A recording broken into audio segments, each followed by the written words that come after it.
Hey everybody, today for warm-up what you're going to be doing, there's some papers on your tables. There's a red paper that has the directions, an envelope with some little slips of paper in it, and a white paper that you're going to use as sort of the final draft.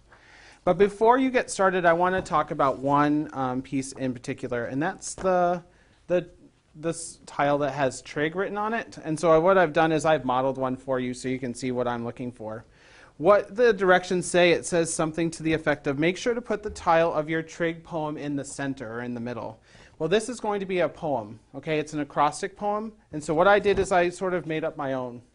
T stands for tangent because we talked about tangent in here, and R is radians because we talked about radians and degrees. And so you get the idea. This is what I'm talking about when I say trig poem, okay? I just wanted to make sure you understood that. The problems in here are from last chapter and what we just got done doing yesterday when we first introduced E and some logarithms. We're going to work more with that today, but I wanted to give you some review of that. So if you wanted to work with your tables and your partners to get started on that, and I'll be around if you have any questions. All right? There'll be some questions about I, and then some questions about logs, and a couple of formulas that we talked about. Mr. Matt, could you help me? Sure. How do I do this one? Okay, so what I want you to do here is I want you to rewrite this with... All right, so Haley, if you wouldn't mind talking to us about what your group has created with your mosaic tile. Okay, this is our group's mosaic tile, and we learned about E and basic logarithms. And E stands for 2.718. Then we talked about graphing exponential functions. For example, y is greater than 2 to the x. And then we talked about how to write log expressions in exponent form, like log base 5, 3 equals 125. Good.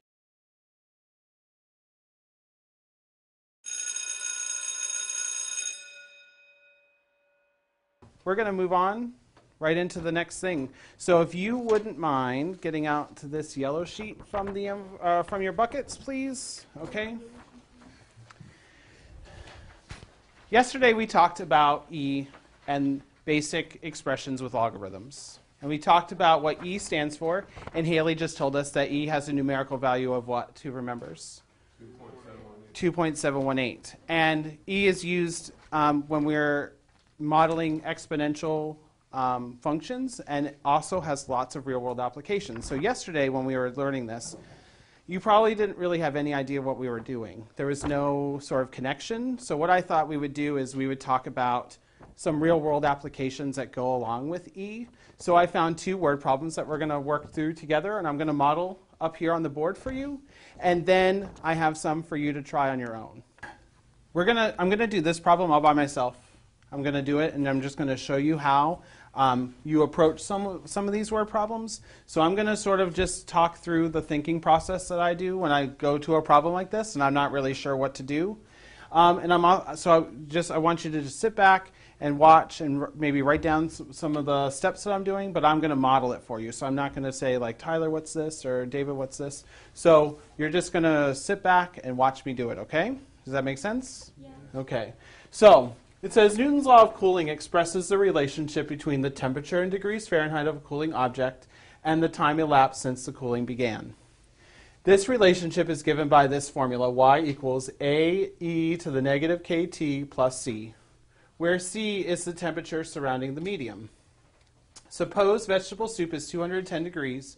If the room temperature is 70 degrees, what will the temperature of the soup be after 10 minutes? Assume A is 140 and K is 0.01. So when I look at this, there's a lot of stuff here. There's a lot of information and a lot of variables. And so I start looking and I say, C is the temperature surrounding the medium. And I don't ever say that. Who says that, right? Temperature surrounding the medium. But then as I go through and I look, I see that the room temperature is 70 degrees, and I say room temperature is surrounding the medium, so that must be what they're talking about. So I'm guessing that C is 70 degrees, okay? The other nice thing about this is that they give us what A and K are, all right? So A and K are already given to us. So the only other thing that I don't have up here is T. So I need to sort of look through, and I see that T 10 minutes, that's definitely a time. So I'm going to think that that's probably my t. So let's start putting this into the formula and see what we get.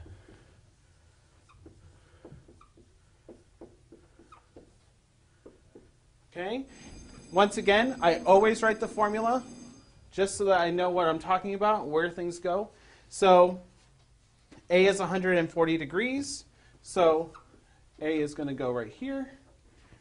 E is going to stay.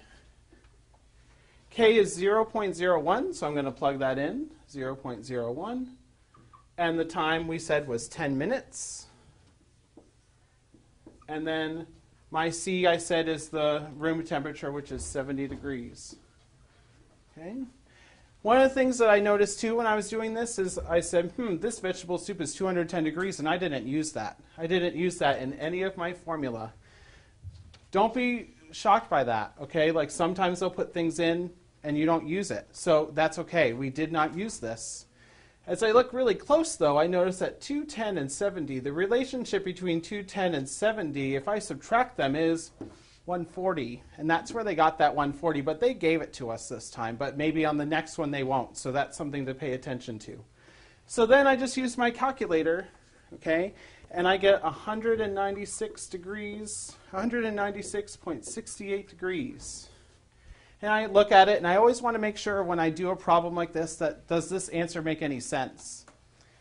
Well, if I have a cup of vegetable soup and I put it on the table and it's 210 degrees, 10 minutes later it's going to be cooler than 210 degrees. It's not going to be hotter than 210 degrees. So 196 degrees makes sense, right? It's going to be a little bit cooler than what it started with. So that answer is good, and I am done.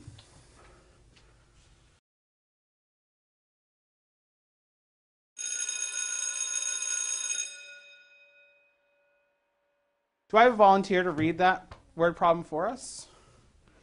Jason. The Ebbinghaus model for human memory gives the percent P of acquired knowledge that a person retains after an amount of time. The formula P equals parentheses 100 minus A in parentheses E to the negative B times T plus A, where T is the time in weeks and A and B vary from one person to another. If A equals 20 and B equals 0.4 for a certain student, how much information will the student retain 2 weeks after learning a new topic? Great, thank you.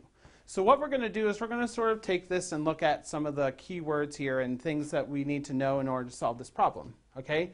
First, you notice that there's an E here. Okay? And so that goes right in what we were talking about yesterday. Okay? So yesterday we sort of learned like the basics with E, and today the main focus for today is the application of E. Okay? So we're seeing the word problems. We're seeing it in action in the real world. So we have this formula, P equals 100 minus A, E to the negative BT plus A. And we know some of the variables here, what goes into each variable. So Carly, can you tell me one of the numerical values for one of the variables? Can you just tell me what one of the variables equals? 20. Which A one? equals 20. A equals 20. So we're going to go up here to our formula, and I'm going to plug in 20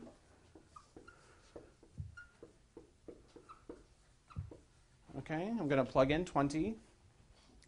Do I have all the variables that I need, or we still need to plug in some more? Plug in some more. Josh, what's another one that I know? B equals 0.4. B equals 0.4. Okay, B equals 0.4. So I have 100 minus 20 e to the negative 0.4 plus 20. And what's the last thing? What does this T stand for? Time. So how much time are we talking about here? 2 weeks. 2 weeks. I tried to trick you because I didn't write it as a number. I wrote it in words, so you have to be careful. Don't just scan through the problem and look for the numbers. You want to make sure that you see the key things here, okay? So I'm going to put 2 here. And then we're going to use our calculator to evaluate, okay? The one thing that I forgot, these parentheses are important. You're going to want to keep those in parentheses. So if you want to use your calculators now to evaluate, and then we'll talk more about what it means once you get the answer. Yep. Yep. It is, and we'll talk about that in one sec. All right. Jonathan, what'd you get for an answer, Jonathan? 55.95%. 55.95%. Do people agree with Jonathan? Yes. Good, you should, because Jonathan is right. Let's talk about what this means. What does 55.95% mean in the relation to this problem? What does that mean? You'll remember half. You'll remember a little bit more than half after how long? 2 weeks. Do you think if I change this 2 to like an 8 or 6 or something bigger than 2 weeks, do you think that percentage will go up or down? Down. Why is that? Because the longer you are away from something, the less you'll remember, right? So we're using our little context clues there, so that's good. All right, so any questions about the Ebbinghaus model? Did anybody watch A Big Bang Theory last night? They mentioned Ebbinghaus last night, and it was talking about memory and remembering things, so I thought that was pretty cool. So.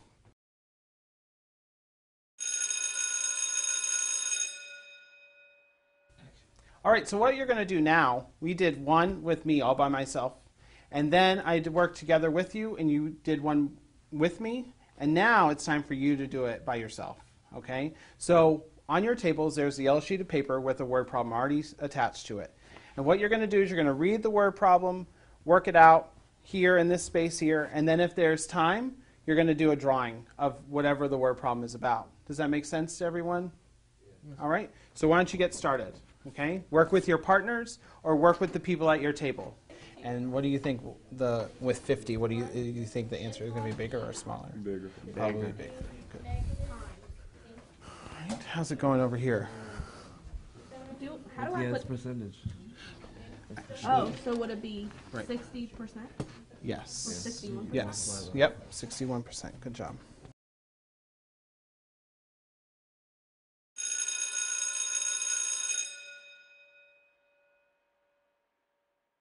This is going to be the next thing that we're talking about, okay? So the next objective, we've sort of cleared up what we did yesterday, right? We did E, and we talked a little bit about logarithms yesterday. So at the beginning of class today, we talked about some real-world applications for E, right? So now we're moving on, and we're going to build a little bit more about logarithms. So the objective for today is learning how to rewrite expressions with logarithms, okay? And this graphic organizer is going to help us keep track of all the different ways that we can do that. But before we do that, I want you to close your eyes for a second. Just close your eyes, okay? And I'm going to list 5 things, okay? And I want you to think about how those 5 things are maybe related, okay? So the first one is the pH scale in chemistry, right? The pH scale tells you how much an acid and a base is, right? Decibels. Decibels are how loud something is, okay? The Richter scale is how much force is used in an earthquake.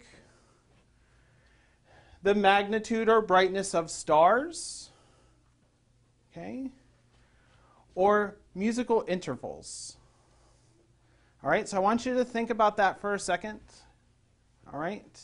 And maybe try to think about how those 5 things go together. How are they related?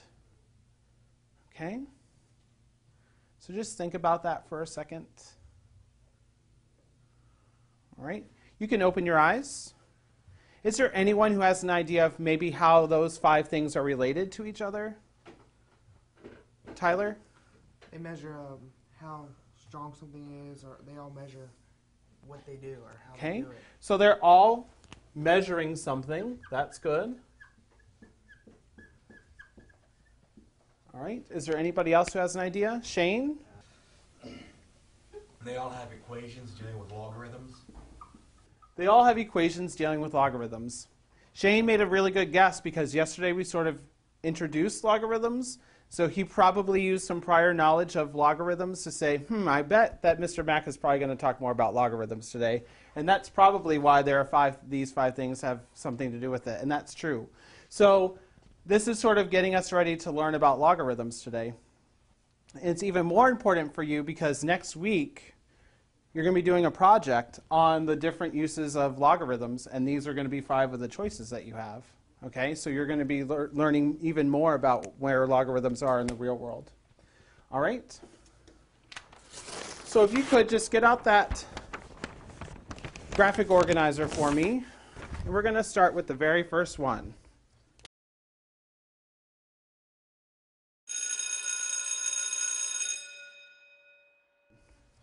Okay? And that's the product. All right? The product property for logarithms says if you are multiplying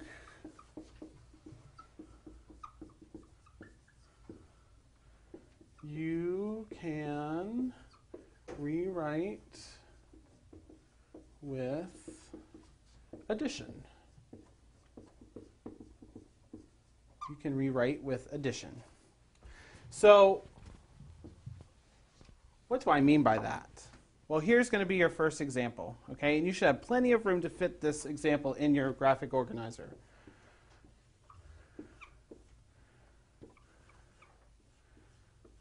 So we have log base 7 of m times p. And hopefully everyone can see that m times p is definitely a product. We are multiplying m and p together. And so the property says if you are multiplying, which we are multiplying, you can rewrite with addition. So watch what happens.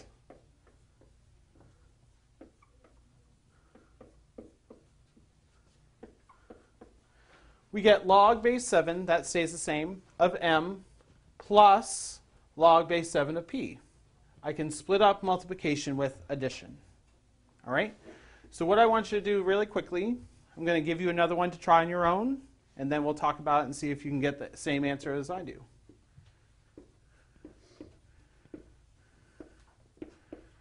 So now we have log base 3 of wyz. Log base 3 of wyz. All right, so try working on that by yourself. Use this one as a guide, and then I'll call on someone to see if they get the right answer. Tyler. Log 3 of w plus log 3 of y plus log 3 of z. Excellent. Does anybody have any questions about product with logarithms? Really basic and straightforward. Good.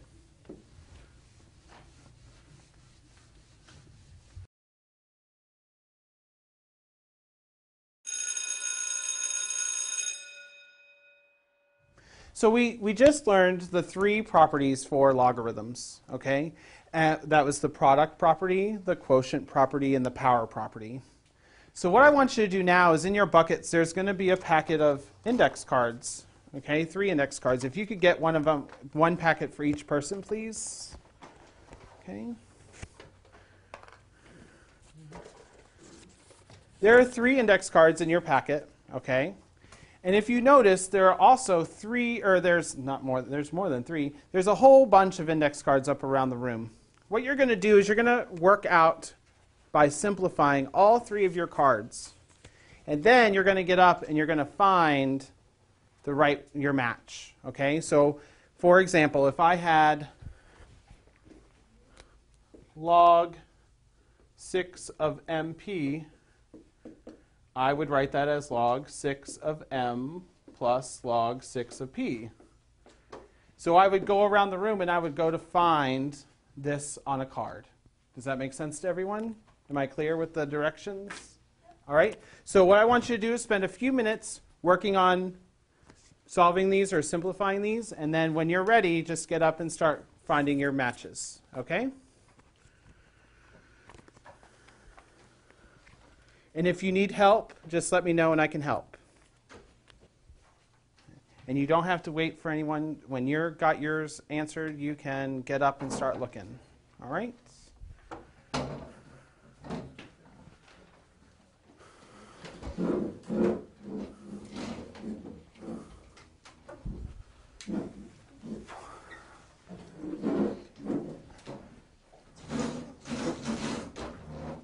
Yes, Tyler. Do these 2 look right, Mr. Yep. Good job.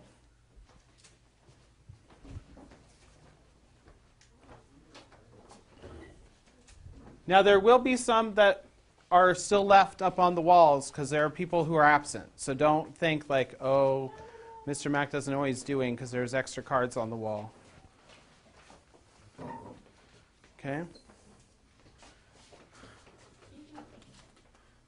And if you need help finding it, I can help you point them out if you need to.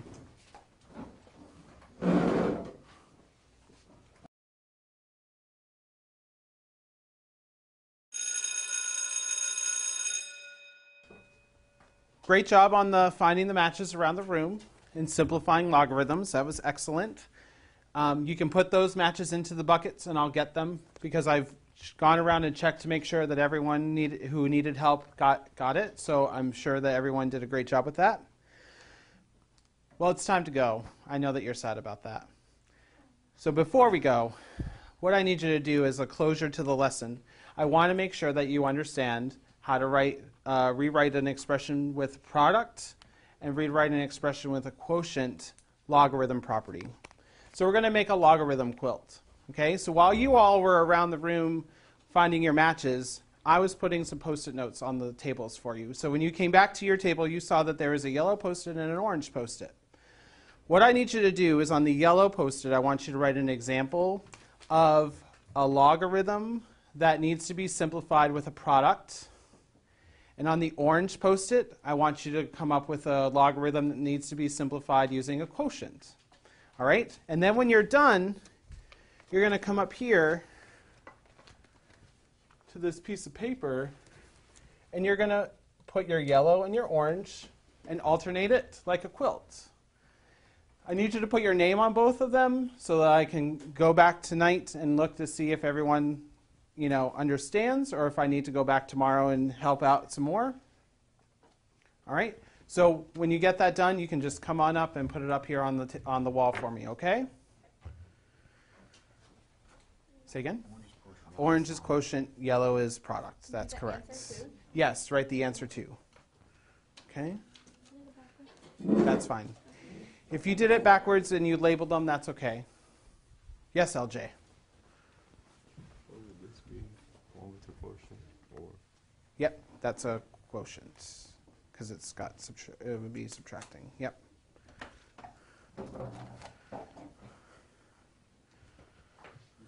Yes, sir. Sure, if you want to do a product and quotient together, or if you wanted to do the power rule that we learned too, you can do that as well. Good job, good job.